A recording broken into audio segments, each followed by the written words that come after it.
Wenn ich Zeit hätte, gestern war ein stressiger Tag. Ich hatte so viele Aufgaben bei der Arbeit, dass ich keine Pause machen konnte. Wenn ich mehr Zeit hätte, würde ich mit meiner Familie spazieren gehen.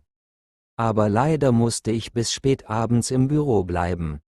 Ich wäre viel glücklicher gewesen, wenn ich mit meinem Sohn im Park spielen könnte. Vielleicht hätte ich ihn ein Eis gekauft und wir hätten zusammen gelacht. Ich hoffe, dass ich nächste Woche mehr Zeit haben werde. Dann würde ich alles anders machen. Bangla অনুবাদ। যদি আমার সময় থাকতো। গতকাল খুব চাপের একটা দিন ছিল। কাজের কারণে আমি এত ব্যস্ত ছিলাম যে একটাও বিরতি নিতে পারিনি। যদি আমার আরও সময় থাকতো, তাহলে আমি আমার পরিবারের সঙ্গে হাঁটতে যেতাম।